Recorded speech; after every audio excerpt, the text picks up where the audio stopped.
क्या आपकी take home salary अगले महीने से कम होने वाली है या फिर आपकी रिटायरमेंट की बचत में एक बड़ा उछाल आने वाला है? अगर आप एक नौकरी पेशा कर्मचारी है तो ये खबर सीधे आपकी जेब और भविष्य से जुड़ी है।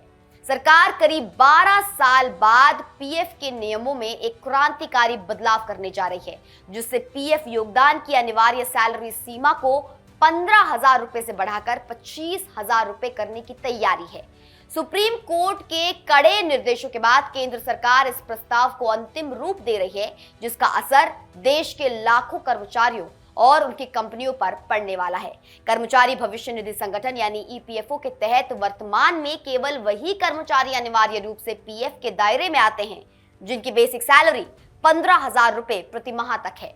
आखिरी बार यह सीमा साल 2014 में बढ़ाई गई थी, लेकिन पिछले एक दशक में बढ़ती महंगाई और वेतन के स्तर को देखते हुए अब इसे 25,000 रुपए करने का प्रस्ताव है। सरकार के उच्च स्तर पर चल रहे इस मंथन का मुख्य उद्देश्य ज्यादा से ज्यादा कर्मचारियों को सोशल सिक्योरिटी यानी सामाजिक सुरक्षा के दायरे में लाना है।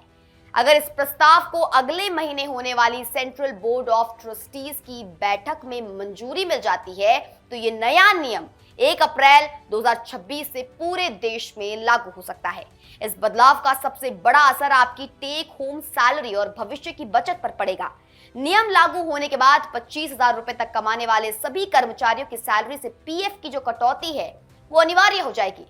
इसका मतलब है कि आपकी जेब में आने वाला नकद वेतन यानी कि टेक होम सैलरी थोड़ी कम हो सकती है, लेकिन अब आपकी सैलरी का एक बड़ा हिस्सा पीएफ फंड में जाएगा। लेकिन सिक्के का दूसरा पहलू यह है कि आपकी रिटायरमेंट सेविंग्स और पेंशन यानी कि ईपीएस का फंड काफी मजबूत हो जाएगा, जो लंबे समय में आपके बुढ़ापे के लिए एक बड़ा सहारा बनेगा। विशेषज्ञों का मानना है कि इससे न केवल कर्मचारियों का भविष्य सुरक्षित होगा, बल्कि ईपीएफओ के कुल फंड का साइज भी काफी बढ़ जाएगा। हालांकि इस फैसले से नियोक्ताओं यानी कंपनियों पर वित्तीय बोझ पड़ने की आशंका है।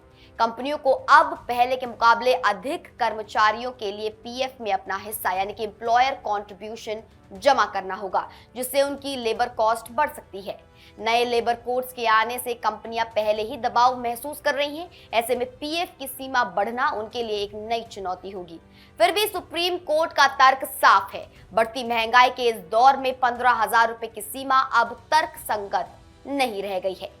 ये कदम देश के मध्यम वर्गीय कर्मचारियों को एक बेहतर और सुरक्षित रिटायरमेंट लाइफ देने की दिशा में मील का पत्थर साबित हो सकता है।